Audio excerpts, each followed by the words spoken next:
Boa tarde, senhoras e senhores, vereadoras e vereadores. Boa tarde, senhor presidente, colegas da imprensa, as pessoas que nos assistem pelas galerias ou através da TV Câmara. Agitar a gravata para ficar bonito na fotografia.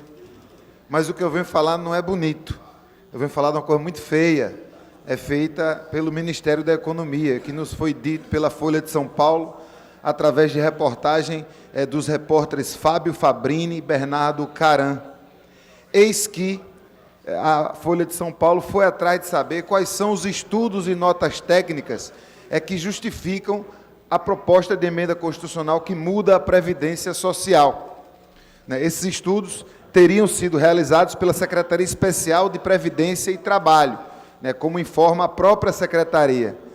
Mas, afinal, quando fez o pedido de informação baseado na Lei de Acesso à Informação, os repórteres da Folha se debruçaram com a seguinte resposta, de que a Secretaria Especial de Previdência e Trabalho, de fato, elaborou, no âmbito de suas competências regimentais, manifestações técnicas sobre a proposta em tramitação.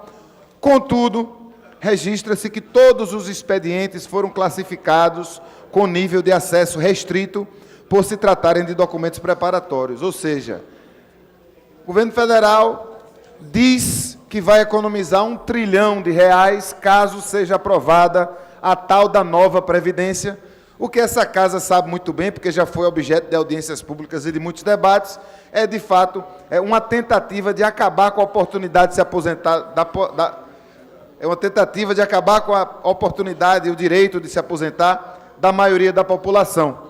Existem várias polêmicas envolvendo a reforma da Previdência. Eu vou citar apenas duas, uma de respeito à aposentadoria rural e a outra que de respeito ao benefício de prestação continuada, o BPC. Uma traz o fator novo da contribuição para os agricultores e agricultoras e outra aumenta a idade para 70 anos quando as pessoas que já são idosas e estão vulneráveis, ou seja, não têm condições de se manter, ganhar um salário mínimo. Claro, pela proposta do governo, o BPC começa a ser pago aos 60 anos, diferente de 65 como é hoje, mas apenas R$ 400. Para receber na íntegra um salário mínimo, a pessoa teria que viver em situação de pobreza até os 70 anos de idade. Só essas duas propostas, que já são absurdas no enunciado, precisariam de uma explicação muito melhor. Por que isso é bom para o país?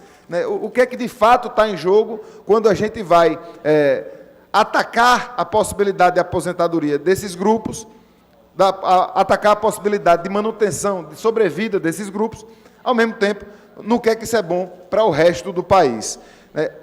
A Lei do Acesso à Informação foi uma grande vitória, tanto da sociedade civil, quanto dos órgãos controladores do Estado, no sentido de inverter o que era antes. Antes, tudo era sigiloso, a não ser algumas coisas que poderiam ser transparentes. Pela Lei do Acesso à Informação, pela qual muitos de nós e muitas de nós lutamos, é o contrário. Tudo é transparente, a não ser algumas poucas coisas que podem estar em sigilo, coisas que afetam a segurança nacional, coisas que afetam a privacidade individual de algumas pessoas, especialmente aquelas que estão respondendo a processos que correm em segredo de justiça, por exemplo.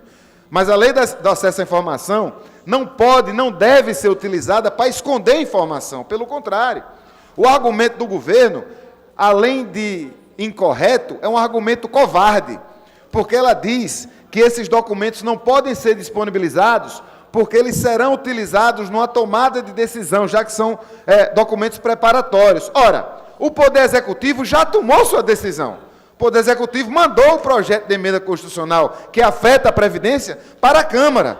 Logo, os documentos preparatórios desta decisão já deveriam estar públicos para que possam ajudar parlamentares, congressistas, que vão ter a tarefa agora de votar essa desgraça, se é que for votada, a gente espera que não seja nem votada, mas a própria população, cujo interesse, cujo direito está em jogo, precisa ter acesso a esses documentos para que possam também formar sua própria opinião.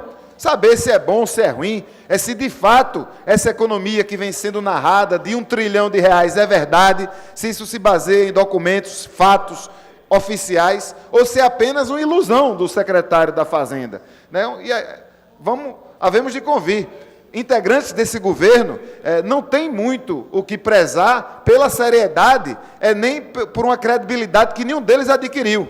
É um desgoverno cujos ministros funcionam contra suas próprias pastas e agora a gente está vendo que funcionam também contra o acesso à informação sobre o que eles decidem. Muito obrigado.